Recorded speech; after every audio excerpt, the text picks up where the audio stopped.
नमस्कार दोस्तों। आज की हमारी कविता हिंदी की व्यथा। जी हाँ, हिंदी की व्यथा।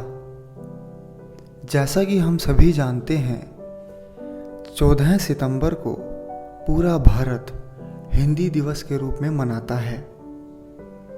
हिंदी हमारी मातृभाषा होने के साथ साथ हमें हमारी संस्कृति और रीति रिवाजों से भी जोड़ती है। लेकिन क्या हिंदी की हालत वो हालत रह गई है जो उसकी हालत हुआ करती थी? क्या हम हिंदी को उतनी तवज्जो देने लगे हैं या हिंदी का अस्तित्व घटता जा रहा है? कविता के माध्यम से आज हमने हिंदी की व्यथा को बताने का छोटा सा प्रयास किया है।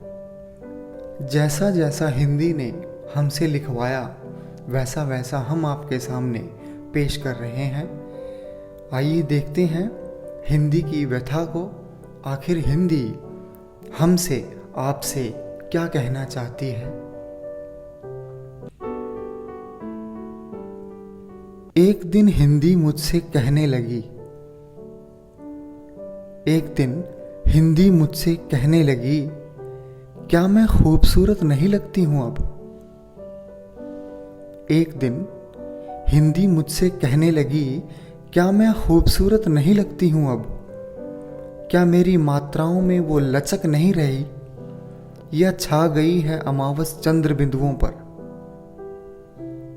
एक दिन हिंदी मुझसे कहने लगी, क्या मैं खूबसूरत नहीं लगती हूं अब? क्या मेरी मात्राओं में वो लचक नहीं रही या छा गई है अमावस चंद्र बिंदुओं पर?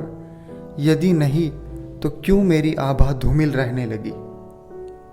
यदि नहीं तो क्यों मेरी आभा धूमिल रहने लगी?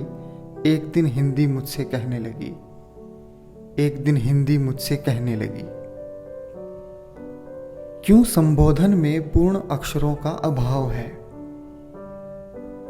क्यों मेरी शब्दमाला में अन्य शब्द पिरोए हैं? क्यों संबोधन में पूर्ण अक्षरों का अभाव है?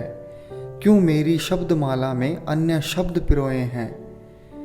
देखो अक्षरमाला में कितने शब्द अभी भी सोए हैं। क्यों मेरे पवित्र शब्दों पर यह धुंध सी गहने लगी? एक दिन हिंदी मुझसे कहने लगी, एक दिन हिंदी मुझसे कहने लगी। रो पड़ती हूं अपने अक्षरों की हालत देखकर, रो पड़ती हूं अपने अक्षरों की हालत देखकर। अंधे लंगड़े बेजान से पड़े हैं टूटी चारपाई पर।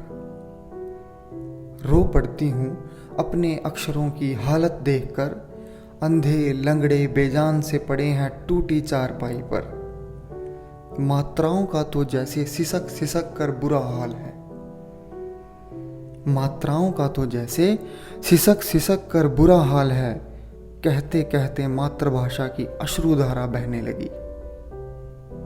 एक दिन हिंदी मुझसे कहने लगी, एक दिन हिंदी मुझसे कहने लगी। मुझे झकझोरती और पूछती, कहाँ है दिनकर कहाँ निराला? मुझे झकझोरती और पूछती, कहाँ है दिनकर कहाँ निराला? क्या उनकी लेखनी ने युवाओं पर तनिक प्रभाव न डाला? मुझे झकझोरती और पूछती, कहाँ है दिनकर कहाँ निराला? क्या उनकी लेखनी ने युवाओं पर तनिक प्रभाव न डाला? मेरे अस्तित्व की समाधि से पहले विनम्रता धमनियों में बहने लगे। मेरे अस्तित्व की समाधि से पहले विनम्रता धमनियों में बहने लगे। राम मुख कैसे शब्द हों और परोपकार समाज में रहने लगे।